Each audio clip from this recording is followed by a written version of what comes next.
ਵਾਹਿਗੁਰੂ ਜੀ ਕੀ ਫਤਿਹ।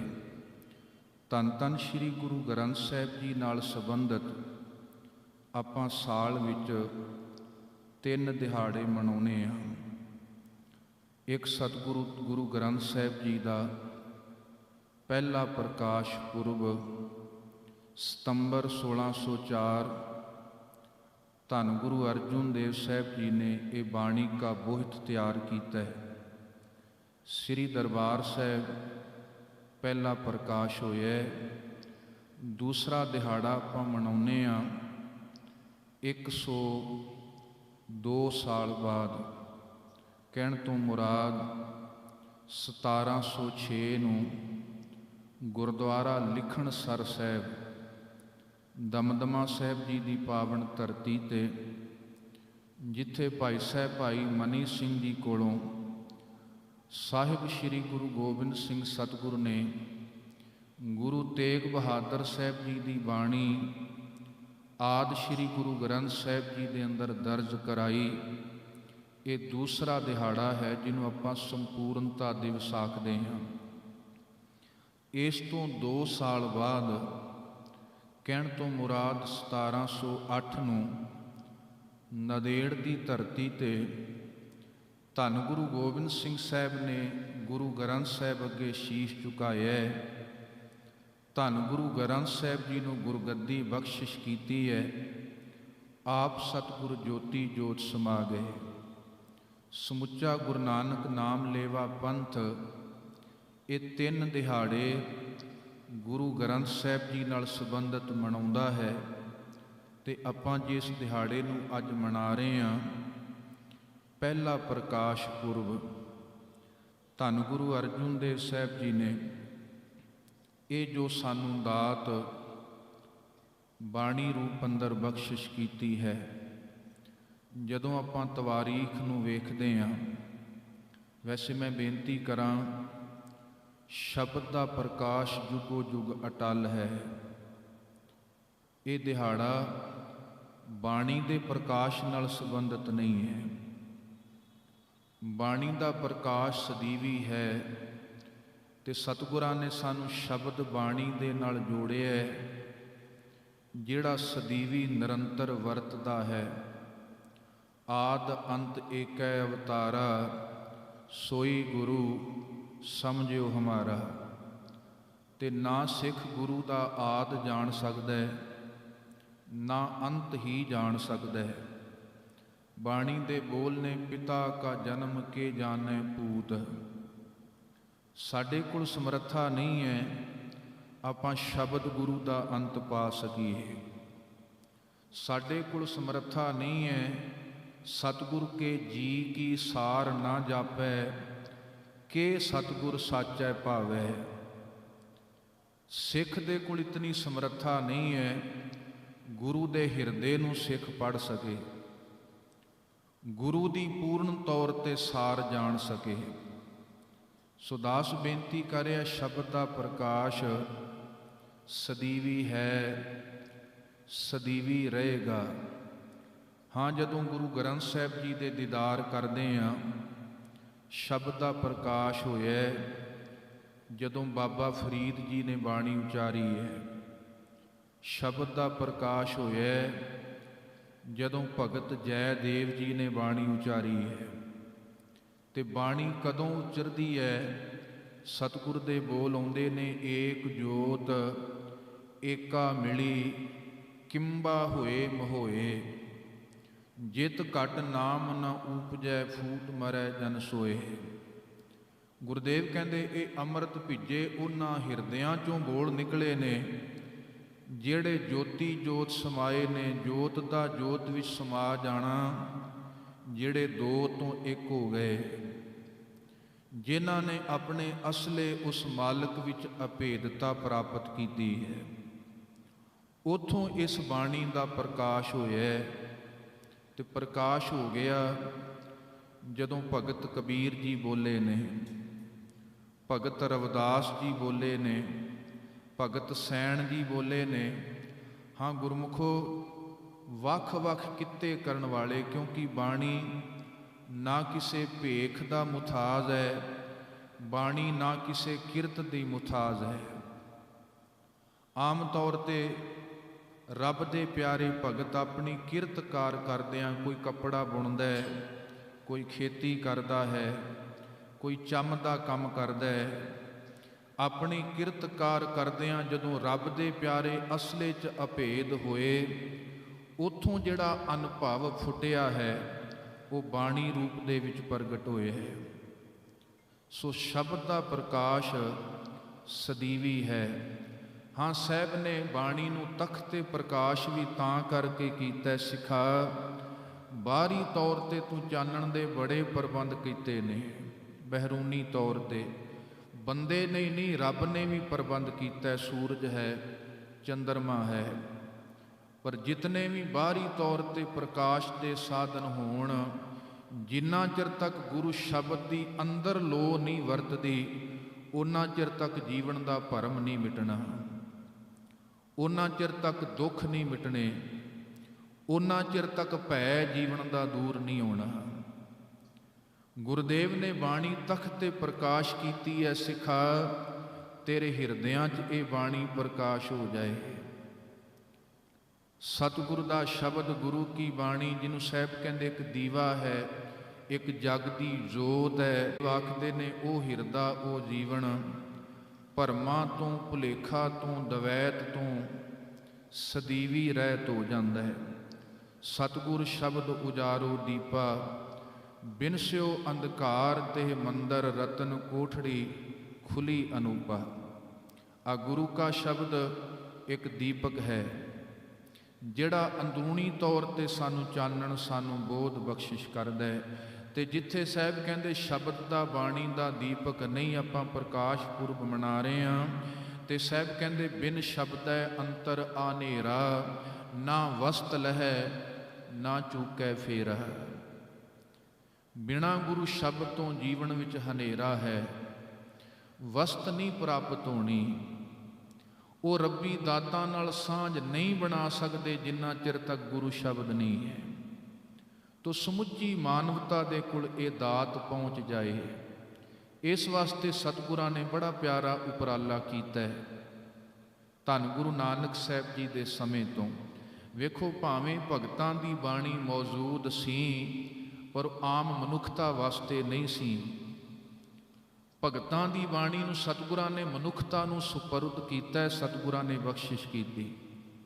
ਭਾਵੇਂ ਸੀ ਉਹਨਾਂ ਦੇ ਬੋਲ, ਪਰ ਮਨੁੱਖਤਾ ਨੂੰ ਸਮਰਪਣ ਨਹੀਂ ਸਨ ਹੋਏ। ਆਮ ਲੋਕਾਂ ਨੂੰ ਉਹਨਾਂ ਬੋਲਾਂ ਦੇ ਬਾਰੇ ਕੁਝ ਪਤਾ ਨਹੀਂ ਸੀ, ਕਿਉਂਕਿ ਸਮਾਜ ਬੜੀਆਂ ਜਮਾਤਾਂ ਦੇ ਵਿੱਚ, ਬੜਿਆਂ ਭੁਲੇਖਿਆਂ 'ਚ, ਬੜੀਆਂ ਵੰਡੀਆਂ 'ਚ ਪਿਆ ਹੁੰਦਾ ਹੈ, ਅੱਜ ਵੀ ਪਿਆ ਹੈ। ਤੋ ਸਤਿਗੁਰੂ ਗੁਰੂ ਨਾਨਕ ਸਾਹਿਬ ਨੇ ਇਹ ਬਖਸ਼ਿਸ਼ ਮਿਹਰਾਮਤ ਕੀਤੀ ਹੈ। ਜਿੱਥੇ ਸਾਹਿਬ ਨੇ ਆਪ ਬਾਣੀ ਉਚਾਰੀ ਹੈ, ਇੱਕ ਤੇ ਬਾਣੀ ਸਤਿਗੁਰ ਉਦੋਂ ਉਚਾਰਦੇ ਸਨ ਜਦੋਂ ਰੱਬੀ ਮਹਿਮਾ ਵਿੱਚ ਸਤਿਗੁਰਾਂ ਨੇ ਕੁਝ ਮਨੁੱਖਤਾ ਨੂੰ ਦੱਸਣਾ ਹੁੰਦਾ ਸੀ। ਇੱਕ ਸਤਿਗੁਰਾਂ ਨੇ ਬਾਣੀ ਉਚਾਰੀ ਜਦੋਂ ਕਿਸੇ ਨੂੰ ਉਪਦੇਸ਼ ਦੇਣਾ ਹੈ, ਕਿਸੇ ਪਰਥਾਏ ਵੀ ਸਤਿਗੁਰਾਂ ਨੇ ਬਾਣੀ ਉਚਾਰੀ ਹੈ। ਰੱਬੀ ਮਹਿਮਾ ਵਾਸਤੇ ਵੀ ਸਾਹਿਬ ਨੇ ਬਾਣੀ ਉਚਾਰਨ ਕੀਤੀ ਹੈ। ਤੋ ਧੰਨ ਗੁਰੂ ਨਾਨਕ ਸਤਿਗੁਰੂ ਸਾਹਿਬ ਜਿੱਥੇ ਗਏ ਤੇ ਆਮ ਮਨੁੱਖਤਾ ਨੂੰ ਵੇਖਿਆ, ਤੇ ਉੱਥੇ ਪਰਥਾਏ ਜਿਹੜੇ ਬੋਲ ਉਚਾਰਨ ਕੀਤੇ, ਉਹ ਗੁਰੂ ਸਾਹਿਬ ਸੱਚੇ ਪਾਤਸ਼ਾਹ ਇੱਕ ਪੋਥੀ ਰੂਪ ਅੰਦਰ ਨਾਲ ਸੰਭਾਲ ਲਿਆ ਕਰਦੇ ਸਨ। ਧੰਨ ਗੁਰੂ ਨਾਨਕ ਸਾਹਿਬ ਸੱਚੇ ਪਾਤਸ਼ਾਹ ਨਾਲ ਦੀ ਨਾਲ ਭਗਤਾਂ ਦੇ ਬੋਲ ਵੀ ਸਾਹਿਬ ਨੇ ਇਕੱਤਰ ਕੀਤੇ ਨੇ। ਧੰਨ ਧੰਨ ਸ਼੍ਰੀ ਗੁਰੂ ਨਾਨਕ ਦੇਵ ਸਾਹਿਬ ਸਤਿਗੁਰੂ ਪਾਤਸ਼ਾਹ ਨੇ ਇਹ ਬੜੀ ਕਾਲ, ਬੜਾ ਉਦਮ ਕੀਤਾ ਹੈ। ਇਹ ਦਾਤ ਸਮੁੱਚੀ ਮਾਨਵਤਾ ਵਾਸਤੇ ਹੋਏ, ਕਿਉਂਕਿ ਸੱਚ ਜਾਣਿਓ, ਅੱਜ ਤੱਕ ਗ੍ਰੰਥ ਜ਼ਰੂਰ ਸਨ, ਮੰਦਰ ਜ਼ਰੂਰ ਸਨ, ਪਰ ਮਾਨਵਤਾ ਵਾਸਤੇ ਨਹੀਂ ਸਨ। ਗ੍ਰੰਥ ਸਨ ਸੱਚ ਜਾਣਿਓ, ਪਰ ਉਹਨਾਂ ਨੂੰ ਸਾਰੇ ਨਹੀਂ ਸੀ ਪੜ੍ਹ ਸਕਦੇ। ਇੱਕ ਖਾਸ ਜ਼ਾਤ, ਇੱਕ ਖਾਸ ਵਰਨ ਨੂੰ ਹੱਕ ਮਿਲਿਆ ਸੀ ਵੀ ਤੁਸੀਂ ਇਹਨਾਂ ਗ੍ਰੰਥਾਂ ਦਾ ਪਠਨ ਕਰਨਾ ਹੈ, ਤੁਸੀਂ ਪੜ੍ਹਨਾ ਹੈ। ਧਰਮ ਦੇ ਨਾਂ ਤੇ ਮੰਦਰ ਵੀ ਸਨ ਸੱਚ ਜਾਣਿਓ, ਸਾਰੇ ਨਹੀਂ ਸਨ ਉੱਥੇ ਆ ਸਕਦੇ। ਉਹ ਮੰਦਰ ਵੀ ਕਿਸੇ ਖਾਸ ਵਰਨ ਜਮਾਤ ਵਾਸਤੇ ਸਨ। ਜੋ ਬਾਣੀ 'ਚ ਗਵਾਹੀ ਮਿਲਦੀ ਹੈ, ਹਸਤ ਖੇਲਤ ਤੇਰੇ ਦੇਹੁਰੇ ਆਇਆ, ਭਗਤ ਕਰਤ ਨਾਮਾ ਪਕੜ ਉਠਾਇਆ। ਗੁਰਬਾਣੀ 'ਚੋਂ ਗਵਾਹੀ ਮਿਲਦੀ, ਮੰਦਰ ਸਨ, ਆਮ ਮਨੁੱਖਤਾ ਵਾਸਤੇ ਨਹੀਂ ਸਨ। ਪੋਥੀਆਂ ਗ੍ਰੰਥ ਸੀ, ਆਮ ਲੋਕਾਂ ਵਾਸਤੇ ਨਹੀਂ ਸਨ, ਪਰ ਜੋ ਸਤਿਗੁਰਾਂ ਨੇ ਭਗਤਾਂ ਨੇ ਬੋਲ ਆਖੇ ਨੇ, ਕੋਈ ਗਾਵੈ ਕੋ ਸੁਣੈ ਹਰ ਨਾਮਾ ਚਿਤ ਲਾਏ। ਕਹੋ ਕਬੀਰ ਸੰਸਾ ਨਹੀਂ, ਅੰਤ ਪਰਮਗਤ ਪਾਏ। ਗੁਰਦੇਵ ਕਹਿੰਦੇ ਇਹ ਜਿਹੜੇ ਬੋਲ ਨੇ, ਖੱਤਰੀ ਬ੍ਰਾਹਮਣ ਸੂਦ ਵੈਸ, ਉਪਦੇਸ਼ ਚੌਂ ਵਰਨਾ ਕੋ ਸਾਂਝਾ ਹੈ। ਰੱਬ ਦੇ ਨਾਂ ਤੇ ਬੋਲ ਤੇ ਬੜੇ ਸਨ ਗੁਰਮੁਖ ਪਿਆਰਿਓ, ਰੱਬ ਦੀਆਂ ਗੱਲਾਂ ਵੀ ਮਿਲਦੀਆਂ ਸਨ। ਪਰ ਸੱਚ ਜਾਣਿਓ, ਗੁਰੂ ਦੀ ਬਾਣੀ ਪੜ੍ਹਦੇ ਆ, ਰੱਬ ਦੇ ਨਾਲ ਬਾਤਾਂ ਨੇ। ਹੁਣੇ ਭਾਈ ਸਾਹਿਬ ਜੀ ਸ਼ਬਦ ਗਾ ਕੇ ਗਏ, ਤੁਸੀਂ ਵੇਖਿਓ। ਮੈਂ ਸਵੇਰੇ ਵੀ ਬੇਨਤੀ ਕੀਤੀ ਸੀ, ਸਿੱਖ ਇਕੱਲਾ ਨਾ ਬਾਣੀ ਪੜ੍ਹ ਸਕਦਾ, ਨਾ ਗਾ ਸਕਦਾ, ਨਾ ਸੁਣ ਸਕਦਾ, ਤਿੰਨ ਜਾਣੇ ਇਕੱਠੇ ਜ਼ਰੂਰ ਹੁੰਦੇ ਨੇ। ਮੰਨ ਲਓ ਤੁਸੀਂ ਘਰ ਵਿੱਚ ਨਿਤਨੇਮ ਦਾ ਗੁਟਕਾ ਸਾਹਿਬ ਲੈ ਕੇ ਬੈਠੇ ਹੋ, ਇਕੱਲੇ ਨਹੀਂ ਬੈਠੇ, ਨਾਲ ਗੁਰੂ ਵੀ ਬੈਠਾ ਹੈ, ਕਿਉਂਕਿ ਗੁਰੂ ਬਾਣੀ ਰੂਪ ਦੇ ਵਿੱਚ ਹੈ। ਇੱਕ ਸਿੱਖ ਬੈਠਦਾ ਹੈ, ਲਾਗੇ ਗੁਰੂ ਦੀ ਮੌਜੂਦਗੀ ਹੁੰਦੀ ਹੈ, ਤੇ ਨਾਲੇ ਅਕਾਲ ਪੁਰਖ ਦੀ ਵੀ ਮੌਜੂਦਗੀ ਹੈ। ਤਿੰਨ ਜਾਣੇ ਇਕੱਠੇ ਨੇ। ਤੁਸੀਂ ਹੁਣੇ ਭਾਈ ਸਾਹਿਬ ਗਾ ਕੇ ਗਏ, ਵੇਖੋ ਜਦੋਂ ਬਾਣੀ ਕੋਈ ਇਹ ਪੜ੍ਹਦਾ ਗਾਉਂਦਾ, ਤੂੰ ਕਰਤਾ ਸਚਿਆਰ ਮੈਂਡਾ ਸਾਈਂ, ਕਿਹਦੇ ਨਾਲ ਗੱਲ ਕੀਤੀ ਜਾ ਰਹੀ ਹੈ? ਅਕਾਲ ਪੁਰਖ ਦੇ ਨਾਲ, ਰੱਬ ਦੇ ਨਾਲ ਗੱਲਾਂ ਨੇ ਬਾਣੀ ਦੇ ਅੰਦਰ। ਤੋ ਸਿੱਖ ਕੱਲਾ ਥੋੜਾ ਰੱਬ ਨਾਲ ਗੱਲ ਕਰੇਗਾ ਨਾ, ਤੂੰ ਕਰਤਾ ਸਚਿਆਰ ਮੈਂਡਾ ਸਾਈਂ, ਜੋ ਤੋ ਭਾਵੈ ਸੋਈ ਥੀਸੀ, ਜੋ ਤੂੰ ਦੇਹ ਸੋਈ ਹੋਂ ਭਾਈ। ਕਿਹਦੇ ਨਾਲ ਕੀਤੀ ਗੱਲ? ਰੱਬ ਨਾਲ ਗੱਲ ਕੀਤੀ ਹੈ। ਕਿਹਦੇ ਨਾਲ ਬਾਣੀ ਪੜ੍ਹਦਾ ਸਿੱਖ ਗੱਲ ਕਰਦਾ? ਗੁਰੂ ਨਾਲ ਗੱਲ ਕਰਦਾ ਹੈ। ਗੁਰਾ ਇੱਕ ਦੇ ਬੁਝਾਈ, ਸਭਨਾ ਜੀਆਂ ਕਾ ਇੱਕ ਦਾਤਾ ਸੋ, ਮੈਂ ਵਿਸਰ ਨਾ ਜਾਈ। ਸਿੱਖ ਜਪਜੀ ਸਾਹਿਬ ਪੜ੍ਹੇਗਾ, ਕਿਹਦੇ ਨਾਲ ਗੱਲ ਕਰੇਗਾ? ਗੁਰੂ ਨਾਲ, ਨਾਨਕ ਸਤਿਗੁਰੂ ਨਾਲ ਗੱਲ ਕਰੇਗਾ। ਸੋ ਤਿੰਨ ਜਾਣੇ ਇਕੱਠੇ ਵਾਪਰਦੇ ਨੇ, ਇਕੱਲਾ ਨਹੀਂ। ਇੱਕ ਸਿੱਖ ਹੁੰਦਾ ਹੈ, ਦੂਜਾ ਗੁਰੂ ਹੈ, ਤੀਸਰਾ ਅਕਾਲ ਪੁਰਖ ਹੈ।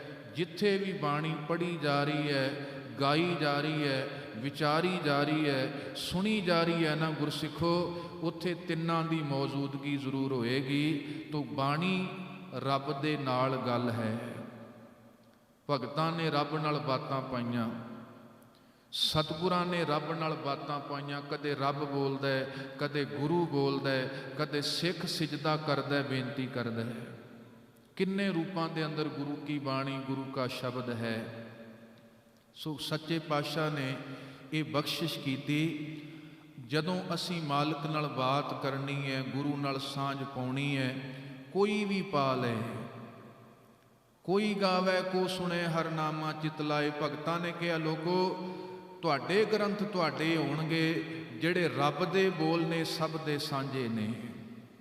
ਤੋ ਮੇਰੇ ਸਾਹਿਬ ਨੇ ਬਖਸ਼ਿਸ਼ ਕੀਤੀ, ਧੰਨ ਗੁਰੂ ਨਾਨਕ ਸਾਹਿਬ। ਇਤਿਹਾਸ ਤੁਸੀਂ ਖੈਰ ਜਾਣਦੇ ਹੋ, ਅੱਜ ਦੀ ਜੋ ਤਵਾਰੀਖ, ਅੱਜ ਦਾ ਦਿਨ ਹੈ। ਤੋ ਗੁਰੂ ਨਾਨਕ ਸਾਹਿਬ ਸੱਚੇ ਪਾਤਸ਼ਾਹ ਨੇ ਜਿੱਥੇ ਕਰਤੇ ਨਾਲ ਬਾਤਾਂ ਪਾਈਆਂ, ਕਿਸੇ ਪ੍ਰਥਾਏ ਸਤਿਗੁਰ ਨੇ ਬਾਣੀ ਉਚਾਰੀ, ਜਿੱਥੇ ਸਤਿਗੁਰ ਨੇ ਰੱਬੀ ਸਿਧਾਂਤ ਦ੍ਰਿੜ ਕੀਤੇ, ਸਾਨੂੰ ਜੀਵਨ ਦੀ ਜਾਚ ਬਖਸ਼ੀ, ਤੇ ਧੰਨ ਗੁਰੂ ਨਾਨਕ ਸਾਹਿਬ ਦੇ ਕੋਲ ਬਾਣੀ ਦੀ ਪੋਥੀ ਹੋਈ ਹੈ। 19 ਰਾਗਾਂ 'ਚ ਬਾਣੀ ਗੁਰੂ ਨਾਨਕ ਸਾਹਿਬ ਦੀ। ਮੈਂ ਸੰਖੇਪ 'ਚ ਬੇਨਤੀ ਕਰਾਂ। ਫਿਰ ਜਦੋਂ ਵਕਤ ਆਉਂਦਾ 1539, ਧੰਨ ਗੁਰੂ ਨਾਨਕ ਸਾਹਿਬ ਜੋਤੀ ਜੋਤ ਸਮਾਉਂਦੇ ਨੇ। ਇਹ ਬਾਣੀ ਦੀ ਦਾਤ ਤਿਤ ਮਹਿਲ ਜੋ ਸ਼ਬਦ ਹੋਆ, ਸੋ ਪੋਥੀ ਗੁਰ ਅੰਗਦ ਜੋਗ ਮਿਲੀ। ਜਿਹੜਾ ਪੋਥੀਆਂ ਦਾ ਖਜ਼ਾਨਾ ਹੈ, ਉਹ ਧੰਨ ਗੁਰੂ ਅੰਗਦ ਦੇਵ ਸਾਹਿਬ ਨੂੰ ਪ੍ਰਾਪਤ ਹੋ ਗਿਆ। ਬਾਬਾ ਮੜੀ ਨਾ ਗੋਰ, ਗੁਰ ਅੰਗਦ ਕੇ ਹੀਏ ਮੈਂ। ਸੱਚ ਜਾਣਿਓ, ਸਿੱਖ ਦੇ ਕੋਲ ਪਾਤਰਤਾ ਚਾਹੀਦੀ, ਸਮੁੰਦਰ ਦਾ ਕਸੂਰ ਨਹੀਂ ਹੈ। ਕੋਈ ਬੰਦਾ 1 ਕਿਲੋ ਦਾ ਭਾਂਡਾ ਲੈ ਕੇ ਗਿਆ, ਕੋਈ 10 ਕਿਲੋ ਦਾ ਲੈ ਕੇ ਗਿਆ, ਕੋਈ 50 ਕਿਲੋ ਦਾ ਲੈ ਕੇ ਗਿਆ, ਦਰਿਆ 'ਚੋਂ ਭਰ ਆਇਆ, ਤੇ 1 ਕਿਲੋ ਵਾਲਾ ਕਹੇ ਜੀ ਲਓ ਜੀ ਦਰਿਆ ਨੇ ਮੇਰੇ ਨਾਲ ਵਿਤਕਰਾ ਕੀਤਾ ਹੈ, ਉਹਨੂੰ 50 ਕਿਲੋ ਮਿਲ ਗਿਆ, ਮੈਨੂੰ 1 ਕਿਲੋ ਹੀ ਪਾਣੀ ਮਿਲਿਆ। ਦਰਿਆ ਨੇ ਵਿਤਕਰਾ ਨਹੀਂ ਕੀਤਾ। ਅਸਲ ਜਿਤਨੀ ਪਾਤਰਤਾ ਹੋਏਗੀ ਨਾ, ਉਤਨੀ ਉਤਨੀ ਗੁਰੂ ਦੀ ਵੱਥ, ਗੁਰੂ ਦਾ ਗਿਆਨ ਬੋਧ ਪ੍ਰਗਟ ਹੋ ਜਾਂਦਾ ਹੈ। ਸਤਿਗੁਰ ਨੂੰ ਜਿਹਾ ਕੋ ਇਛਦਾ ਤੇਹਾ ਫਲ ਪਾਏ ਕੋਏ, ਸਤਿਗੁਰ ਸਭਨਾ ਦਾ ਭਲਾ ਮਨਾਏਂਦਾ ਤਿਸ ਦਾ ਬੁਰਾ ਕਿਉਂ ਏ। ਗੁਰਮੁਖ ਪਿਆਰਿਓ, ਕਿੱਡੀ ਜਗਿਆਸਾ ਹੋਏਗੀ। ਗੁਰੂ ਨਾਨਕ ਸਤਿਗੁਰ ਭਾਈ ਲਹਿਣਾ 'ਚ ਸਮਾ ਗਏ, ਬਾਣੀ ਦਾ ਖਜ਼ਾਨਾ ਬਖਸ਼ਿਆ। ਇਸੇ ਤਰ੍ਹਾਂ 1552 ਧੰਨ ਧੰਨ ਗੁਰੂ ਅੰਗਦ ਦੇਵ ਸਾਹਿਬ ਜੋਤੀ ਜੋਤ ਸਮਾਏ, ਬਾਣੀ ਦਾ ਖਜ਼ਾਨਾ ਗੁਰੂ ਅਮਰਦਾਸ ਸਾਹਿਬ ਕੋਲ ਆਇਆ ਹੈ। ਇਸੇ ਤਰ੍ਹਾਂ ਧੰਨ ਗੁਰੂ ਅਮਰਦਾਸ ਸਾਹਿਬ 1574 ਨੂੰ ਜੋਤੀ ਜੋਤ ਸਮਾਏ, ਜੋ ਬਾਣੀ ਦਾ ਖਜ਼ਾਨਾ 30 ਰਾਗਾਂ 'ਚ ਬਾਣੀ ਧੰਨ ਗੁਰੂ ਰਾਮਦਾਸ ਸਾਹਿਬ ਨੇ ਫਿਰ ਉਚਾਰਨ ਕੀਤੀ। ਇਸੇ ਤਰ੍ਹਾਂ ਇਹ ਬਾਣੀ ਧੰਨ ਗੁਰੂ ਅਰਜੁਨ ਦੇਵ ਸਾਹਿਬ 30 ਰਾਗਾਂ 'ਚ ਗੁਰੂ ਅਰਜੁਨ ਦੇਵ ਸਾਹਿਬ ਨੇ ਬਾਣੀ ਉਚਾਰੀ ਹੈ। ਧੰਨ ਗੁਰੂ ਅਰਜੁਨ ਦੇਵ ਸਾਹਿਬ ਸੱਚੇ ਪਾਤਸ਼ਾਹ ਤੱਕ ਕਾਫੀ ਪੋਥੀਆਂ ਰੂਪ ਅੰਦਰ ਬਾਣੀ ਮੌਜੂਦ ਹੈ, ਜਿਹਨੂੰ ਸਾਹਿਬ ਨੇ ਸਤਿਕਾਰ ਦੇ ਨਾਲ ਆਖਿਆ ਪੋਥੀ ਪਰਮੇਸ਼ਰ ਕਾ ਥਾਨ। ਅੱਜ ਤੱਕ ਗ੍ਰੰਥ ਤੇ ਗ੍ਰੰਥੀ ਰਹੇ ਸਨ, ਸਤਿਗੁਰਾਂ ਨੇ ਕਿਹਾ ਨਹੀਂ ਭਲਿਓ, ਪੋਥੀ ਇਹ ਪਰਮੇਸ਼ਰ ਦਾ ਥਾਂ ਹੈ, ਇਹਦੇ ਵਿੱਚ ਵਾਹਿਗੁਰੂ ਅਕਾਲ ਪੁਰਖ ਦੀ ਮੌਜੂਦਗੀ ਹੈ, ਕਰਤੇ ਦੀ ਹਾਜ਼ਰ ਨਾਜ਼ਰਤਾ ਇਸ ਪੋਥੀ ਬਾਣੀ 'ਚ ਮੌਜੂਦ ਹੈ। ਤੋ ਮੇਰੇ ਸਾਹਿਬ ਨੇ ਧੰਨ ਗੁਰੂ ਅਰਜੁਨ ਦੇਵ ਸਾਹਿਬ, ਜਿਹੜਾ ਬਾਣੀ ਦਾ ਖਜ਼ਾਨਾ ਮੇਰੇ ਸਾਹਿਬ ਕੋਲ ਮੌਜੂਦ ਹੈ। ਵਿਦਵਾਨਾਂ ਨੇ ਭਾਈ ਮੋਹਣ ਜੀ ਦਾ ਵੀ ਜ਼ਿਕਰ ਕੀਤਾ ਹੈ, ਬਾਬਾ ਮੋਹਣ। ਧੰਨ ਗੁਰੂ ਅਮਰਦਾਸ ਸਾਹਿਬ ਜੀ ਦੇ 2 ਪੁੱਤਰ ਬਾਬਾ ਮੋਹਣ ਤੇ ਬਾਬਾ ਮੋਹਰੀ। ਮੋਹਰੀ ਪੁੱਤ ਸਨਮੁਖ ਹੋਇਆ, ਰਾਮਦਾਸੈ ਪੈਰੀ ਪਾਏ ਜੀਓ। ਬਾਬਾ ਮੋਹਰੀ ਜੀ ਦਾ ਨਾਮ ਗੁਰੂ ਗ੍ਰੰਥ ਸਾਹਿਬ 'ਚ ਆਇਆ ਹੈ। ਬਾਬਾ ਮੋਹਣ ਜੀ ਵਿਰਕਤ ਰਹੇ ਤੇ ਜਿਨ੍ਹਾਂ ਨੇ ਪੋਥੀਆਂ ਦੇਣ ਤੋਂ ਵੀ ਨਾ ਕਰ ਦਿੱਤੀ ਸੀ। ਬਹੁਤਾ ਖਜ਼ਾਨਾ ਧੰਨ ਗੁਰੂ ਅਰਜੁਨ ਦੇਵ ਸਾਹਿਬ ਨੇ ਇਕੱਤਰ ਕੀਤਾ, ਹੁਕਮਨਾਮੇ ਵੀ ਭੇਜੇ ਤੇ ਸਾਹਿਬ ਨੇ ਸਾਰੀ ਬਾਣੀ ਪੋਥੀਆਂ ਰੂਪ ਅੰਦਰ ਇਕੱਠੀ ਕੀਤੀ ਹੈ। ਤੇ ਸੰਗਤ ਜੀ ਜ਼ਿਕਰ ਆਉਂਦਾ ਇਤਿਹਾਸ ਦੇ 2-4 ਸਰੋਤ। ਵੈਸੇ ਤੇ ਮੈਂ ਪਹਿਲਾਂ ਬੇਨਤੀ ਕੀਤੀ ਹੈ, ਸਤਿਗੁਰ ਕੇ ਜੀ ਕੀ ਸਾਰ ਨਾ ਜਾਪੈ ਕਿ ਸਤਿਗੁਰ ਸਾਚੈ ਭਾਵੈ। ਅਸੀਂ ਮੁਕੰਮਲ ਤੌਰ ਤੇ ਕਾਰਨ ਨਹੀਂ ਲੱਭ ਸਕਾਂਗੇ ਵੀ ਗੁਰੂ ਜੀ ਨੇ ਕੀ ਕਾਰਨ ਬਣਾਇਆ। ਗੁਰੂ ਦੇ ਜੀ ਦੀ ਸਾਰ ਸਿੱਖ ਨਹੀਂ ਜਾਣ ਸਕਦਾ। ਹਾਂ, ਜਦੋਂ ਇਤਿਹਾਸ ਦੇ ਆਪਾਂ ਸਰੋਤ ਪੜ੍ਹਦੇ ਹਾਂ ਤੇ ਸਰੂਪ ਦਾਸ ਭੱਲਾ ਇਤਿਹਾਸਕਾਰ ਲਿਖਦਾ ਹੈ, ਏਕ ਦਿਵਸ ਪ੍ਰਭ ਪ੍ਰਾਤਿਆ ਕਾਲ, ਦਇਆ ਭਰੇ ਸਤਿਗੁਰ ਦੀਨ ਦਿਆਲ।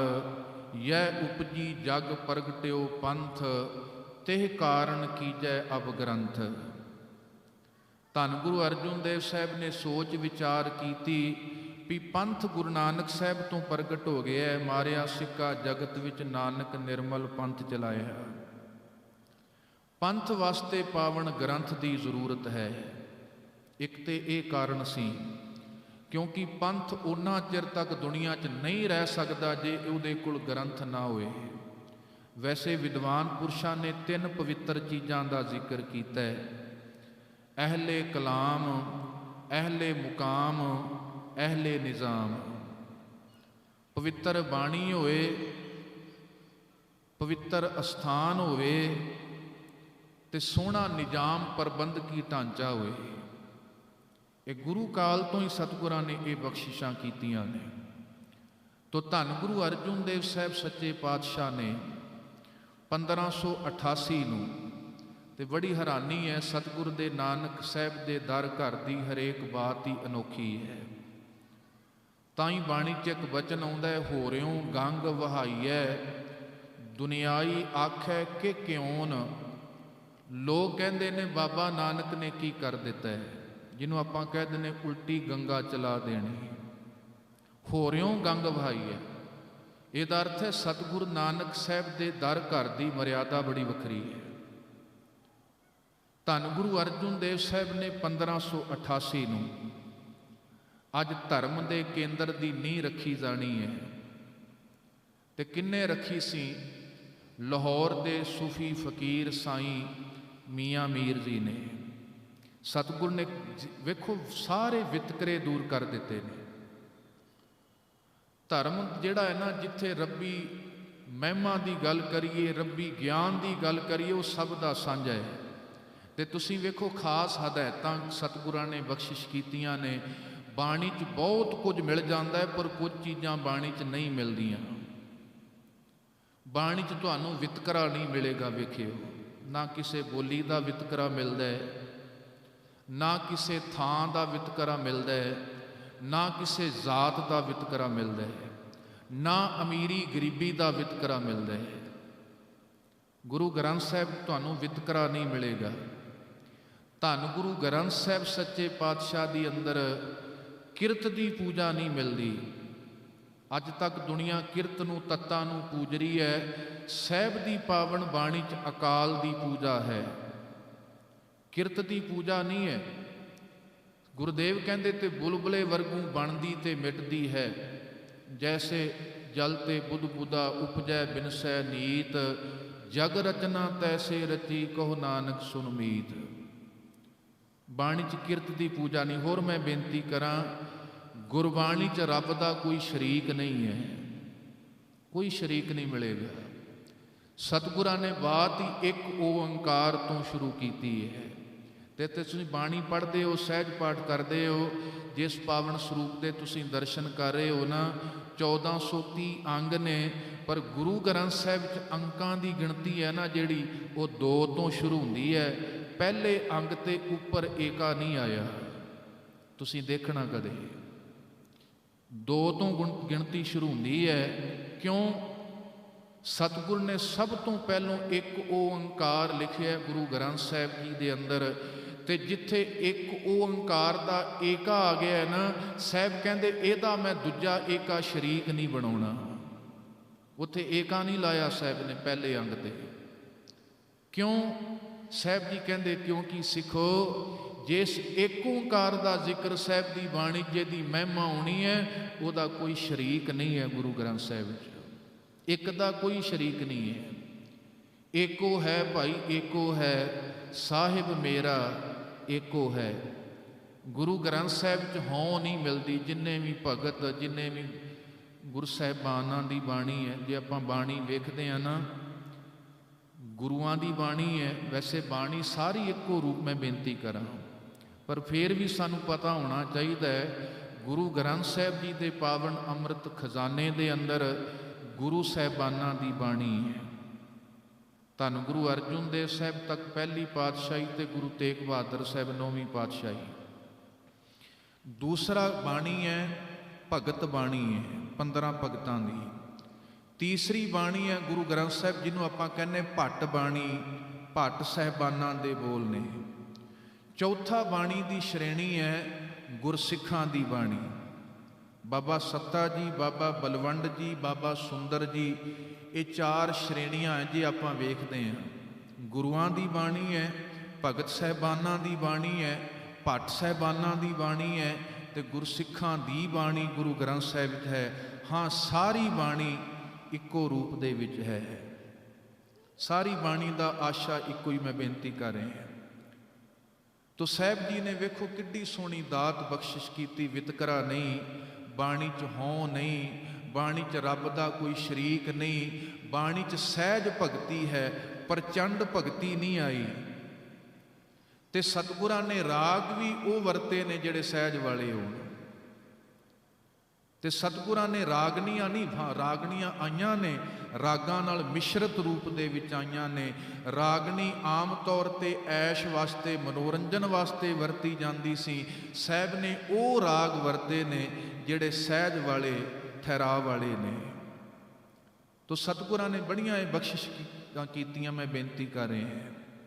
ਸਭ ਦਾ ਸਾਂਝਾ, ਵਿਤਕਰਾ ਨਹੀਂ ਗੁਰੂ ਗ੍ਰੰਥ ਸਾਹਿਬ। ਤੇ ਸਾਹਿਬ ਜੀ ਚਾਹੁੰਦੇ ਸਨ ਜਿੱਥੇ ਐਸੇ ਬਾਣੀ ਗੁਰੂ ਦਾ ਪ੍ਰਕਾਸ਼ ਕਰਨਾ ਹੈ, ਤੇ ਉਹਦੇ ਵਾਸਤੇ ਅਸਥਾਨ ਵੀ ਤੇ ਉਹਦੀ ਗਵਾਹੀ ਭਰਦਾ ਹੋਏ ਨਾ, ਸਥਾਨ ਵਿੱਚੋਂ ਵੀ ਗੁਰੂ ਦਾ ਸਿਧਾਂਤ ਪ੍ਰਗਟ ਹੁੰਦਾ ਹੋਏ। ਤੋ ਧੰਨ ਧੰਨ ਸ਼੍ਰੀ ਗੁਰੂ ਅਰਜੁਨ ਦੇਵ ਸਾਹਿਬ ਸੱਚੇ ਪਾਤਸ਼ਾਹ ਜੀ ਨੇ 1588 ਸਾਈਂ ਮੀਆਂ ਮੀਰ ਕੋਲੋਂ ਨੀਂਹ ਰਖਾਈ ਹੈ ਸ੍ਰੀ ਦਰਬਾਰ ਸਾਹਿਬ ਹਰਿਮੰਦਰ ਸਾਹਿਬ ਜੀ ਦੀ। ਤੇ ਤੁਸੀਂ ਵੇਖਿਓ ਅੱਜ ਤੋਂ ਪਹਿਲੋਂ ਜਿਹੜਾ ਮੰਦਰ ਬਣਦਾ ਸੀ ਉਹ ਦਿਸ਼ਾਵਾਂ ਨੂੰ ਮੁੱਖ ਰੱਖ ਕੇ ਹੁੰਦਾ ਸੀ, ਦਿਸ਼ਾ ਦੀ ਪ੍ਰਧਾਨਤਾ ਹੁੰਦੀ ਸੀ। ਮੇਰੇ ਸਾਹਿਬ ਨੇ 4 ਦਰਵਾਜ਼ੇ ਬਣਾਏ। ਇਹ ਜਿਹੜਾ ਸਥਾਨ ਹੈ ਕਿਸੇ ਦਿਸ਼ਾ ਦਾ ਮੁਤਾਜ ਨਹੀਂ ਹੈ ਵੀ ਇੱਧਰ ਰੱਬ ਹੋਏਗਾ ਇੱਧਰ ਨਹੀਂ ਹੋਏਗਾ। ਜਦੋਂ ਮੰਦਰ ਬਣਦਾ ਸੀ ਉਹ ਦਿਸ਼ਾ ਦੀ ਮੁਤਾਜੀ ਹੁੰਦੀ ਸੀ। ਸਾਹਿਬ ਨੇ 4 ਦਰਵਾਜ਼ੇ ਰੱਖੇ, ਪੂਰਬ ਪੱਛਮ ਉੱਤਰ ਦੱਖਣ ਕੋਈ ਵੀ ਆਏ। ਜਦੋਂ ਵੀ ਮੰਦਰ ਬਣਦਾ ਸੀ ਇਹ ਵੀ ਹਕੀਕਤ ਹੈ ਉਹ ਖਾਸ ਵਰਨ ਖਾਸ ਜਮਾਤ ਦੇ ਅਧਿਕਾਰ 'ਚ ਹੁੰਦਾ ਸੀ। ਤੇ ਸਾਹਿਬ ਨੇ ਕਿਹਾ ਖੱਤਰੀ ਬ੍ਰਾਹਮਣ ਸ਼ੂਦ ਵੈਸ਼ ਕੋਈ ਵੀ ਆਏ ਉਪਦੇਸ਼ ਸਭ ਵਾਸਤੇ ਸਾਂਝਾ ਹੈ, ਸਭ ਵਾਸਤੇ ਸਾਂਝਾ ਹੈ। ਪਰ ਦਰਵਾਜ਼ੇ 4 ਨੇ ਦਰਬਾਰ ਸਾਹਿਬ ਦੇ, ਪਰ ਯਾਦ ਰੱਖਿਓ ਪੁਲ ਰਸਤਾ ਇੱਕੋ ਹੀ ਹੈ ਗੁਰੂ ਤੇ ਤੱਕ ਪਹੁੰਚਣ ਦਾ। ਉਹਦਾ ਭਾਵ ਇਹੀ ਹੈ, ਠੀਕ ਹੈ ਉਪਦੇਸ਼ ਵਰਨਾ ਨੂੰ ਸਾਂਝਾ ਹੈ, ਪਰ ਸੱਚ ਜਾਣਿਓ ਉਪਦੇਸ਼ ਸਾਂਝਾ ਹੈ ਸਭ ਵਾਸਤੇ, ਪਰ ਸਭਨਾਂ ਨੂੰ ਇੱਕੋ ਗੁਰੂ ਰਾਹ ਤੇ ਗੁਰੂ ਦੇ ਦੱਸੇ ਪੰਧ ਤੇ ਤੁਰਨਾ ਪੈਣਾ ਜੇ ਆਪਾਂ ਉਸ ਅਵਸਥਾ ਨੂੰ ਪ੍ਰਾਪਤ ਕਰਨਾ ਹੈ। ਉਪਦੇਸ਼ ਸਭਨਾਂ ਨੂੰ ਸਾਂਝਾ ਸਾਹਿਬ ਨੇ ਬਖਸ਼ਿਆ। ਖੈਰ ਮੈਂ ਗੱਲ ਨੇੜੇ ਰੱਖਾਂ ਤੋ ਧੰਨ ਗੁਰੂ ਅਰਜਨ ਦੇਵ ਸਾਹਿਬ ਨੇ ਪਹਿਲੋਂ ਐਸਾ ਸਥਾਨ ਤਿਆਰ ਕੀਤਾ ਹੈ। ਫਿਰ ਸਤਿਗੁਰਾਂ ਨੇ ਜੋ ਇਤਿਹਾਸਕਾਰਾਂ ਨੇ ਜ਼ਿਕਰ ਕੀਤਾ ਹੈ, ਇੱਕ ਤੇ ਸਰੂਪ ਦਾਸ ਭੱਲਾ ਜ਼ਿਕਰ ਕਰਦਾ ਹੈ ਵੀ ਸਤਿਗੁਰ ਨੇ ਵਿਚਾਰ ਕੀਤੀ ਵੀ ਪੰਥ ਹੈ, ਪੰਥ ਵਾਸਤੇ ਗ੍ਰੰਥ ਇੱਕ ਚਾਹੀਦਾ ਹੈ। ਦੂਸਰੀ ਬੇਨਤੀ, ਉਦੋਂ ਤੱਕ ਗੁਰਬਾਣੀ ਦੇ ਨਕਲ ਦੇ ਵਿੱਚ ਕਈ ਤਰ੍ਹਾਂ ਦੀਆਂ ਕਵਿਤਾਵਾਂ ਜਿਹਨੂੰ ਕੱਚੀ ਬਾਣੀ ਚਲੋ ਆਪਾਂ ਕਹਿ ਲਈਏ ਹੋਂਦ ਵਿੱਚ ਆ ਚੁੱਕੀ ਸੀ। ਬਾਬਾ ਮਿਹਰਬਾਨ ਪਿਰਥੀ ਚੰਦ ਦਾ ਪੁੱਤਰ 4 ਪਾਤਸ਼ਾਹੀਆਂ ਨੂੰ ਗੁਰੂ ਮੰਨਦੇ ਸਨ। ਇਸ ਤੋਂ ਅੱਗੇ 5ਵੀਂ ਪਾਤਸ਼ਾਹੀ ਪਿਰਥੀ ਚੰਦ ਨੂੰ ਇਸ ਤਰ੍ਹਾਂ ਉਹ ਫਿਰ ਬਾਣੀ ਰਚਣ ਲੱਗ ਪਏ। ਤੇ ਇੱਕ ਵਾਰ ਸੰਗਤ ਆਈ ਸੀ ਜਦੋਂ ਬਾਣੀ ਕੀਰਤਨ ਗਾ ਰਹੀ ਹੈ, ਸਤਿਗੁਰ ਨੇ ਕਿਹਾ ਨਹੀਂ ਭਾਈ ਇਹ ਕੀਰਤਨ ਬੰਦ ਕਰੋ। ਤੇ ਸਾਹਮਣੇ ਭਾਈ ਗੁਰਦਾਸ ਜੀ ਬੈਠੇ ਨੇ। ਸਾਹਿਬ ਨੇ ਆਖਿਆ ਸੀ ਭਾਈ ਗੁਰਦਾਸ ਬਾਣੀ ਜੁਦਾ ਕਰੀਏ, ਮੀਣੇ ਪਾਉਂਦੇ ਨੇ ਰਲਾ, ਇਹ ਰਲਾ ਨਾ ਵਿੱਚ ਧਰੀਏ। ਭਾਈ ਗੁਰਦਾਸ ਵਕਤ ਆ ਗਿਆ ਹੈ ਆਪਾਂ ਬਾਣੀ ਜੁਦਾ ਕਰ ਲਈਏ, ਇੱਕ ਥਾਂ ਤੇ ਪੋਥੀਆਂ ਚੋਂ ਬਾਣੀ ਇਕੱਤਰ ਕਰ ਲਈ ਜਾਏ ਤਾਂ ਜੋ ਕੋਈ ਜ਼ੁਰਤ ਨਾ ਕਰ ਸਕੇ ਇਸ ਬਾਣੀ ਵਿੱਚ ਕੋਈ ਰਲਾ ਪਾ ਦੇ। ਤੇ ਰਾਮਸਰ ਦੇ ਉਸ ਪਾਵਨ ਸਥਾਨ ਤੇ ਬੜਾ ਰਮਣੀਕ ਸਥਾਨ ਰਾਮਸਰ ਸਾਹਿਬ, ਧੰਨ ਗੁਰੂ ਅਰਜਨ ਦੇਵ ਸਾਹਿਬ ਨਿਵੇਕਲੀ ਸਥਾਨ ਹੈ। ਨਾ ਜ਼ਿਆਦੀ ਠੰਡ ਨਾ ਜ਼ਿਆਦੀ ਗਰਮੀ, ਕਿਉਂਕਿ ਬਾਣੀ ਲਿਖਣੀ ਸੀ, ਬਹੁਤੀ ਗਰਮੀ ਵੀ ਹੋ ਗਈ, ਹੱਥਾਂ ਨੂੰ ਪਸੀਨਾ ਆ ਗਿਆ, ਸ਼ਬਦਾਂ ਦਾ ਰੂਪ ਵਿਗੜ ਜਾਣਾ ਹੈ। ਬਹੁਤੀ ਸਰਦੀ ਵੀ ਨਹੀਂ ਚਾਹੀਦੀ, ਇਸ ਵਾਸਤੇ ਸਤਿਗੁਰ ਨੇ ਹਦਾਇਤਾਂ ਕੀਤੀਆਂ। ਕਸ਼ਮੀਰ ਤੋਂ ਕਾਗਜ਼ ਮੰਗਾਇਆ, ਭਾਈ ਬੰਨੋ ਜੀ, ਭਾਈ ਅਡਣ ਸ਼ਾਹ, ਹੋਰ ਗੁਰਮੁਖਾਂ ਨੇ ਸੇਵਾ ਕੀਤੀ। ਭਾਈ ਗੁਰਦਾਸ ਜੀ ਲਿਖਦੇ ਨੇ, ਧੰਨ ਗੁਰੂ ਅਰਜਨ ਦੇਵ ਸਾਹਿਬ ਸਤਿਗੁਰ ਸੱਚੇ ਪਾਤਸ਼ਾਹ ਲਿਖਾਉਂਦੇ ਨੇ, ਏਕ ਓੰਕਾਰ ਮੂਲ ਮੰਤਰ ਤੋਂ ਸ਼ੁਰੂ ਹੁੰਦਾ ਹੈ। ਜਪ ਜੀ ਸਾਹਿਬ ਬਾਣੀ ਹੈ, ਸੋ ਦਰ ਦੀ ਬਾਣੀ ਹੈ, ਸੋ ਪੁਰਖ ਦੀ ਬਾਣੀ ਹੈ, ਸੋਹਲਾ ਸਾਹਿਬ ਦੀ ਬਾਣੀ ਹੈ। ਫਿਰ ਅੱਗੇ ਰਾਗ ਸ਼੍ਰੀ ਰਾਗ ਸ਼ੁਰੂ ਹੁੰਦਾ ਹੈ, ਫਿਰ ਰਾਗਾਂ 'ਚ ਬਾਣੀ ਹੈ, ਫਿਰ ਅਖੀਰ ਤੇ ਰਾਗ ਰਹਿਤ ਬਾਣੀ ਹੈ। ਸਤਿਗੁਰਾਂ ਨੇ ਧੰਨ ਗੁਰੂ ਅਰਜਨ ਦੇਵ ਸਾਹਿਬ ਨੇ ਇਹ ਬਖਸ਼ਿਸ਼ ਕੀਤੀ, ਸਾਰੀ ਬਾਣੀ ਦਾ ਖਜ਼ਾਨਾ ਇੱਕ ਥਾਂ ਤੇ ਇਕੱਤਰ ਕੀਤਾ ਹੈ। ਭਾਈ ਸਾਹਿਬ ਭਾਈ ਗੁਰਦਾਸ ਜੀ ਸੇਵਾ ਕਰਦੇ ਨੇ। ਲਗਭਗ ਇਸ ਕਾਰਜ ਵਾਸਤੇ 4 ਕੁ ਸਾਲ ਦਾ ਸਮਾਂ ਲੱਗਾ ਹੈ। ਦਰਬਾਰ ਸਾਹਿਬ ਦੀ ਸੇਵਾ ਬਾਬਾ ਬੁੱਢਾ ਜੀ ਨੂੰ ਸਾਹਿਬ ਨੇ ਬਖਸ਼ੀ ਸੀ ਵੀ ਉਹਨਾਂ ਸਮਾਂ ਬੜਾ ਇਹ ਅਹਿਮ ਕਾਰਜ ਸੀ ਸਤਿਗੁਰੂ ਗੁਰੂ ਅਰਜਨ ਦੇਵ ਸਾਹਿਬ ਵਾਸਤੇ। ਤੇ ਉਹ ਵੀ ਵਕਤ ਆਇਆ, ਇਤਿਹਾਸ ਦੇ ਬੋਲ ਮੈਂ ਆਪ ਜੀ ਦੇ ਸਾਹਮਣੇ ਰੱਖਾਂ। ਧੰਨ ਗੁਰੂ ਅਰਜਨ ਦੇਵ ਸਾਹਿਬ ਇਤਿਹਾਸ ਦੱਸਦਾ ਹੈ, ਰਾਤ ਸੁੱਤੇ ਨਹੀਂ ਸਨ।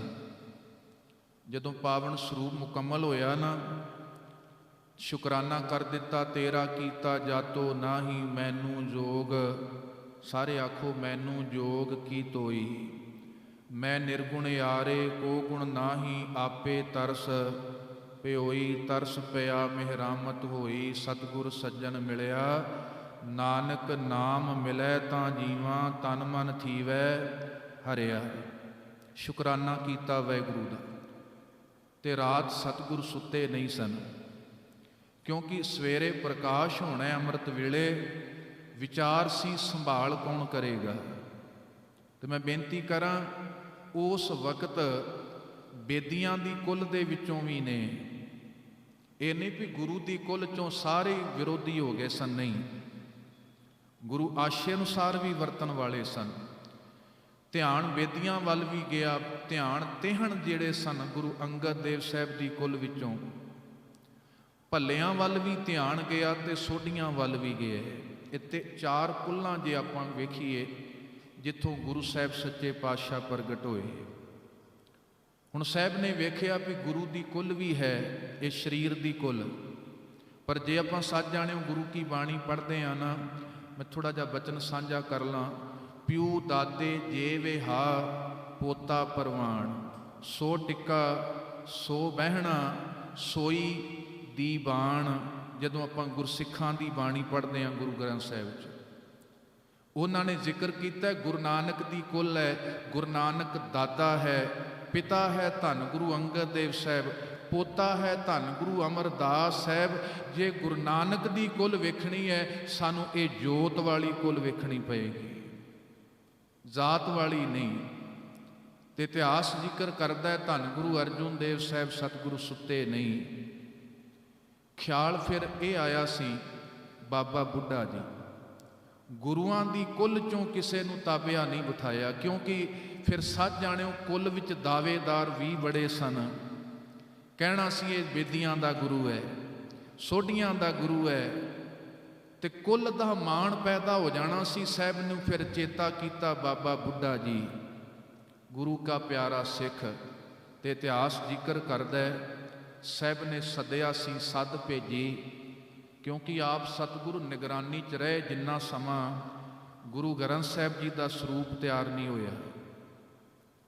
ਤੇ ਜਦੋਂ ਫਿਰ ਸਾਹਿਬ ਨੇ ਸੱਦ ਭੇਜੀ ਬਾਬਾ ਬੁੱਢਾ ਜੀ ਕੋਲ, ਤੇ ਬਾਬਾ ਬੁੱਢਾ ਜੀ ਹਾਜ਼ਰ ਹੋਏ। ਤੇ ਇਤਿਹਾਸ ਦੇ ਬੋਲ ਨੇ, ਸਾਹਿਬ ਨੇ ਬਚਨ ਆਖਿਆ ਸੀ, ਬਾਬਾ ਬੁੱਢਾ ਸਿਰ ਧਰ ਪਰ ਗ੍ਰੰਥ, ਆਗੇ ਚਲੋ ਸੁਦਾ ਸਰ ਪੰਥ, ਮਾਨ ਬਾਕ ਲੈ ਭਏ ਤਿਆਰੇ, ਚਵਰ ਸ਼੍ਰੀ ਗੁਰੂ ਕਰ ਧਾਰੇ। ਚੌਰ ਸਾਹਿਬ ਧੰਨ ਗੁਰੂ ਅਰਜੁਨ ਦੇਵ ਸਾਹਿਬ ਜੀ ਨੇ ਆਪਣੇ ਕਰ ਕਮਲਾਂ 'ਚ ਪਕੜੇ। ਬਾਬਾ ਬੁੱਢਾ ਜੀ ਨੇ ਬੜੇ ਅਦਬ ਸਹਿਤ ਧੰਨ ਗੁਰੂ ਗ੍ਰੰਥ ਸਾਹਿਬ ਜੀ ਦਾ ਪਾਵਨ ਸਰੂਪ ਆਪਣੇ ਸ਼ੀਸ਼ ਤੇ ਬਿਰਾਜਮਾਨ ਕੀਤਾ ਹੈ। ਤੇ ਸਾਹਿਬ ਗੁਰੂ ਅਰਜੁਨ ਦੇਵ ਸਤਿਗੁਰ ਚਵਰ ਸ਼੍ਰੀ ਗੁਰੂ ਕਰ ਧਾਰੇ। ਤੇ ਜਦੋਂ ਸਤਿਗੁਰ ਤੁਰੇ ਨੇ ਨਾ ਉੱਥੋਂ, ਬਾਬਾ ਬੁੱਢਾ ਜੀ ਪਾਵਨ ਸਰੂਪ ਲੈ ਕੇ ਹਰ ਮੰਦਰ ਮੈਂ ਜਾਏ ਪਹੁੰਚੇ, ਰਾਗੀ ਰਾਗ ਕਰਤ ਸੁਰ ਉੱਚੇ, ਤਹਾਂ ਸਹਿਤ ਮੰਜੀ ਥਾਪ, ਨਿਕਟ ਬੈਠੇ ਸ੍ਰੀ ਸਤਿਗੁਰ ਆਪ, ਵਾਰ ਭੋਗ ਕੋ ਸੁਨ ਮਨ ਲਾਈ, ਪੁਨ ਸਤਿਗੁਰ ਗਿਰਾ ਇਲਾਈ। ਇਤਿਹਾਸ ਦੱਸਦਾ ਜਦੋਂ ਸਰੂਪ ਪਹੁੰਚਿਆ ਸੀ ਨਾ, ਰਾਗੀ ਸਾਹਿਬਾਨ ਆਸਾ ਕੀ ਵਾਰ ਗਾਇਨ ਕਰ ਰਹੇ ਸਨ। ਅੱਜ ਵੀ ਤੁਸੀਂ ਵੇਖਿਓ ਦਰਬਾਰ ਸਾਹਿਬ ਦੀ ਪਾਵਨ ਧਰਤੀ ਤੇ ਪ੍ਰਕਾਸ਼ ਬਾਅਦ ਵਿੱਚ ਹੁੰਦਾ ਹੈ ਗੁਰੂ ਗ੍ਰੰਥ ਸਾਹਿਬ ਜੀ ਦਾ। ਆਸਾ ਕੀ ਵਾਰ ਬਾਣੀ ਦਾ ਕੀਰਤਨ ਪਹਿਲੋਂ ਸ਼ੁਰੂ ਹੋ ਜਾਂਦਾ ਹੈ। ਅੱਜ ਤੱਕ ਉਹ ਮਰਿਆਦਾ ਤੁਰੀ ਆ ਰਹੀ ਹੈ। ਵਾਰ ਭੋਗ ਕੋ ਸੁਨ ਮਨ ਲਾਈ, ਪੁਨ ਸਤਿਗੁਰ ਗਿਰਾ ਅਲਾਈ। ਬਾਬਾ ਬੁੱਢਾ ਖੋਲੋ ਗ੍ਰੰਥ, ਲਿਓ ਆਵਾਜ਼ਾ ਸੁਣੇ ਸਭ ਪੰਥ, ਅਦਬ ਸਹਿਤ ਗ੍ਰੰਥ ਜਬ ਖੋਲਾ, ਬਾਬਾ ਬੁੱਢਾ ਮੁਖ ਤੇ ਬੋਲਾ, ਸੂਹੀ ਮਹਿਲਾ ਪੰਜਵਾਂ, ਸੰਤਾਂ ਕੇ ਕਾਰਜ ਆਪ ਖਲੋਇਆ, ਹਰ ਕੰਮ ਕਰਾਵਣ ਆਇਆ ਰਾਮ, ਧਰਤ ਸੁਹਾਵੀ ਤਾਲ ਸੁਹਾਵਾ, ਵਿੱਚ ਅੰਮ੍ਰਿਤ ਜਲ ਛਾਇਆ ਰਾਮ। ਅੰਮ੍ਰਿਤ ਜਲ ਛਾਇਆ ਪੂਰਨ ਸਾਜ ਕਰਾਇਆ, ਸਗਲ ਮਨੋਰਥ ਪੂਰੇ, ਜੈ ਜੈਕਾਰ ਭਇਆ ਜਗ ਅੰਤਰ, ਲਾਥੇ ਸਗਲ ਵਸੂਰੇ। ਪੂਰਨ ਪੁਰਖ ਅਚੁੱਤ ਅਬਨਾਸੀ, ਜਸ ਵੇਦ ਪੁਰਾਣੀ ਗਾਇਆ, ਆਪਣਾ ਬਿਰਦ ਰੱਖਿਆ ਪਰਮੇਸ਼ਰ, ਨਾਨਕ ਨਾਮ ਧਿਆਇਆ। ਬਾਬਾ ਬੁੱਢਾ ਜੀ ਇਹ ਪਹਿਲਾ ਹੁਕਮਨਾਮਾ ਲੈਂਦੇ ਨੇ, ਜਿਹਨੂੰ ਆਪਾਂ ਪਹਿਲਾ ਪ੍ਰਕਾਸ਼ ਪੁਰਬ ਆਖਦੇ ਹਾਂ। ਧੰਨ ਗੁਰੂ ਗ੍ਰੰਥ ਸਾਹਿਬ ਜੀ ਦਾ ਪਹਿਲਾ ਪ੍ਰਕਾਸ਼ 1604 ਸਤੰਬਰ ਸ੍ਰੀ ਦਰਬਾਰ ਸਾਹਿਬ ਅੰਮ੍ਰਿਤ ਵੇਲੇ ਹੋਇਆ। ਆਸਾ ਕੀ ਵਾਰ ਰਬਾਬੀ ਗਾ ਰਹੇ ਸਨ, ਸਤਿਗੁਰ ਦਾ ਪ੍ਰਕਾਸ਼ ਹੋਇਆ ਹੈ। ਅੱਜ ਤੱਕ ਉਹ ਮਰਿਆਦਾ ਤੁਰੀ ਆ ਰਹੀ ਹੈ। ਮੇਰੇ ਸਾਹਿਬ ਸੱਚੇ ਪਾਤਸ਼ਾਹ ਨੇ ਬਖਸ਼ਿਸ਼ ਮਿਹਰਾਮਤ ਕੀਤੀ ਤੇ ਸਾਰੀ ਸੰਗਤ ਨੂੰ ਇਹ ਬੋਲ ਵੀ ਆਖੇ ਸਨ। ਮੇਰੇ ਸਾਹਿਬ ਕਹਿੰਦੇ ਸਿੱਖੋ ਯਾਦ ਰੱਖਿਓ, ਵੇਖੋ ਦੇਹ ਮਾੜੀ ਨਹੀਂ। ਆਪਾਂ ਕਹਿੰਦੇ ਸਿੱਖਾਂ ਨੂੰ ਦੇਹ ਦੀ ਲੋੜ ਨਹੀਂ, ਲੋੜ ਹੈ। ਆ ਪੰਜ ਪਿਆਰਿਆਂ ਦੀ ਜ਼ਰੂਰਤ ਹੈ। ਪੰਜ ਪਿਆਰੇ ਗੁਰੂ ਦਾ ਰੂਪ ਹੀ ਨੇ। ਇਹ ਨਾ ਕਹੀਏ ਵੀ ਆਪਾਂ ਦੇਹ ਨੂੰ ਬਿਲਕੁਲ ਰੱਦ ਹੀ ਕਰ ਦਈਏ, ਉੱਥੇ ਕਿਸੇ ਗੁਰਮੁਖ ਪਿਆਰੇ ਨੂੰ ਆਪਾਂ ਰੱਦ ਕਰਦੇ ਰਹੀਏ। ਸ਼ਬਦ ਵਰਤਣਾ ਕਿੱਥੇ ਹੈ? ਦੇਹ 'ਚ ਹੀ ਵਰਤਣਾ ਹੈ ਨਾ, ਸਰੀਰ 'ਚ ਹੀ। ਹਾਂ, ਜਿਸ ਦੇਹ ਵਿੱਚ ਗੁਰੂ ਕਾ ਸ਼ਬਦ ਵਰਤ ਰਿਹਾ ਉਹ ਗੁਰਸਿੱਖ ਹੈ, ਉਹ ਗੁਰਮੁਖ ਹੈ। ਉਹਨੂੰ ਆਪਾਂ ਉਹਦੀ ਸ਼ਖਸੀਅਤ ਇਸ ਰੂਪ 'ਚ ਪ੍ਰਗਟ ਹੋਏਗੀ। ਸ਼ਬਦ ਨੂੰ ਵਰਤਣ ਵਾਸਤੇ ਦੇਹ ਚਾਹੀਦੀ ਹੈ। ਹਾਂ ਠੀਕ ਹੈ, 10 ਗੁਰੂ ਸਾਹਿਬਾਨਾਂ ਜਦੋਂ ਸਰੀਰਕ ਰੂਪ ਵਿੱਚ ਸਨ, ਫਿਰ ਸਤਿਗੁਰਾਂ ਨੇ ਦੇਹ ਦਾ ਰੂਪ, ਪਹਿਲੋਂ ਪੰਜ ਭੂਤਕ ਸਰੀਰ ਦੀ ਦੇਹ ਸੀ, ਫਿਰ ਸਾਹਿਬ ਨੇ ਗੁਰੂ ਗ੍ਰੰਥ ਸਾਹਿਬ ਰੂਪੀ ਦੇਹ ਧਾਰਨ ਕੀਤੀ ਹੈ। ਸਾਹਿਬ ਨੇ ਕਿਹਾ ਹੁਣ ਸਿੱਖੋ ਦੇਹ ਨਹੀਂ ਬਦਲਣੀ। ਖੈਰ ਗੁਰੂ ਅਰਜਨ ਦੇਵ ਸਾਹਿਬ ਤੋਂ ਅੱਗੇ ਜਦੋਂ ਆਪਾਂ ਧੰਨ ਗੁਰੂ ਗੋਬਿੰਦ ਸਿੰਘ ਸਾਹਿਬ ਤੇ ਗੁਰੂ ਅਰਜਨ ਦੇਵ ਸਾਹਿਬ ਨੇ ਬਚਨ ਆਖੇ ਸਨ, ਸਿੱਖੋ ਇਹ ਵੀ ਯਾਦ ਰੱਖਿਓ, ਸਤਿਗੁਰ ਕੇਰ ਸਰੀਰ ਹੈ ਜੋ ਸਭ ਸਮੇਂ ਸਭ ਥਾਨ ਨਾ ਦਰਸੈ ਹੈ, ਗ੍ਰੰਥ ਹਿਰਦਾ ਗੁਰ ਕੋ ਇਹ ਜਾਨੋ ਉੱਤਮ ਇਹ ਸਭ ਕਾਲ ਰਹਿ ਹੈ। ਮੇਰੇ ਗੁਰਦੇਵ ਕਹਿੰਦੇ ਸਿੱਖੋ ਸ਼ਬਦ ਸਦੀਵੀ ਹੈ, ਸਰੀਰ ਸਦੀਵੀ ਨਹੀਂ। ਮਾਫ ਕਰਨਾ, ਬਦਲ ਗਏ ਸਰੀਰ। 10 ਗੁਰੂ ਸਾਹਿਬਾਨਾਂ ਤੱਕ ਸਰੀਰ ਬਦਲਦਾ ਰਿਹਾ, ਸ਼ਬਦ ਜੋਤ ਵਿਚਾਰਧਾਰਾ ਨਹੀਂ ਬਦਲੀ। ਧੰਨ ਗੁਰੂ ਅਰਜਨ ਦੇਵ ਸਾਹਿਬ ਸੱਚੇ ਪਾਤਸ਼ਾਹ ਨੇ ਬਚਨ ਆਖੇ ਸਨ, ਸਿੱਖੋ ਤਾਂ ਕਰਕੇ ਤਾਬਿਆ ਬਾਬਾ ਬੁੱਢਾ ਜੀ ਨੂੰ ਬਿਠਾਇਆ, ਸਿੱਖ ਦਾ ਧਿਆਨ ਸ਼ਬਦ ਤੇ ਕੇਂਦਰਿਤ ਰਹੇ।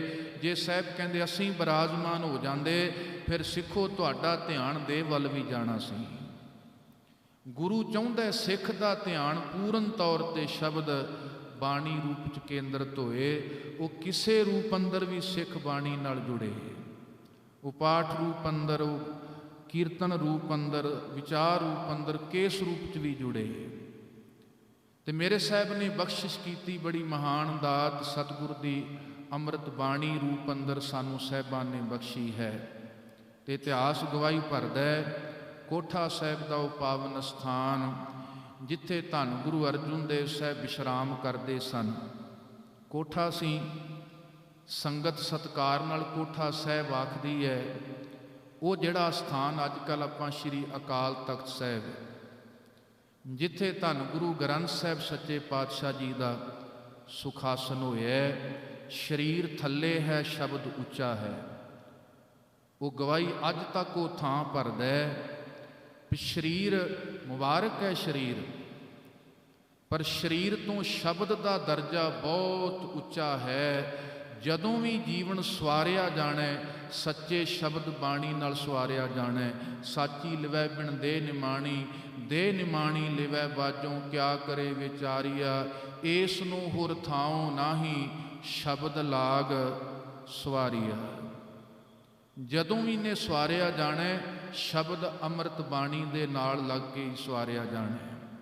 ਮੇਰੇ ਸਾਹਿਬ ਗੁਰੂ ਅਰਜਨ ਦੇਵ ਸਤਿਗੁਰੂ ਪਿਤਾ ਨੇ ਬੜੀ ਮਹਾਨ ਬਖਸ਼ਿਸ਼ ਕੀਤੀ। ਵੇਖੋ 3 ਦਿਹਾੜੇ ਗੁਰੂ ਗ੍ਰੰਥ ਸਾਹਿਬ ਜੀ ਦੇ ਆਪਾਂ ਮਨਾਉਂਦੇ ਹਾਂ। ਪਹਿਲਾ ਪ੍ਰਕਾਸ਼ ਪੁਰਬ, ਸੰਪੂਰਨਤਾ ਦਿਵਸ, ਸਤਿਗੁਰ ਦਾ ਗੁਰਗੱਦੀ ਦਿਵਸ। ਮੁਬਾਰਕ ਹੈ ਸਾਰੇ ਧਰਮ, ਪਰ ਕੋਈ ਵੀ ਧਰਮ ਗ੍ਰੰਥ ਦੇ ਨਾਲ ਇਹ ਦਿਹਾੜੇ ਜੁੜੇ ਨਹੀਂ ਹੋਏ। ਜਿਹੜੇ ਇਹ ਦਿਹਾੜੇ ਗੁਰੂ ਗ੍ਰੰਥ ਸਾਹਿਬ ਜੀ ਦੇ ਨਾਲ ਜੁੜੇ ਨੇ।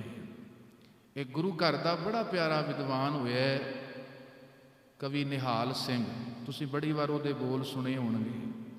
ਭਾਈ ਕਾਨ ਸਿੰਘ ਨਾਭਾ ਜੀ ਨੇ ਵੀ ਜ਼ਿਕਰ ਕੀਤਾ, ਬੜੀ ਪਿਆਰਾ ਉਹਨਾਂ ਦੇ ਉਹ ਬੋਲ ਨੇ।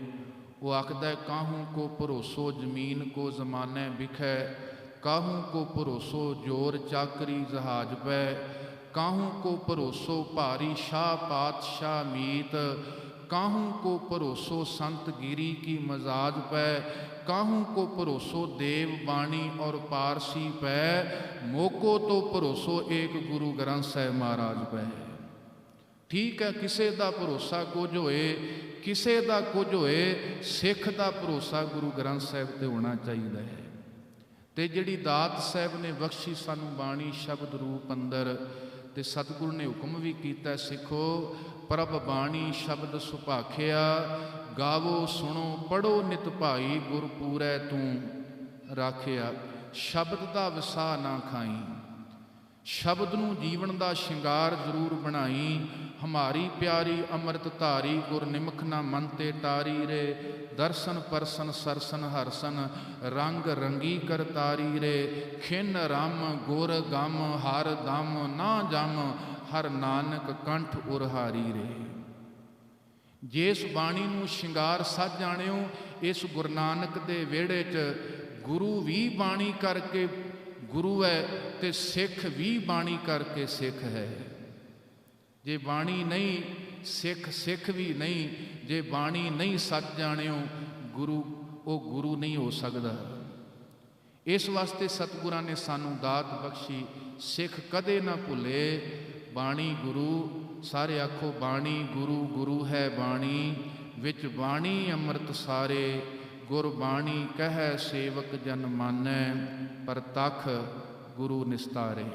सो प्रकाश पुरब मना रहे हैं। साडे हिरदियां जीवन च प्रकाश होए, घरां च बाणी दा अभ्यास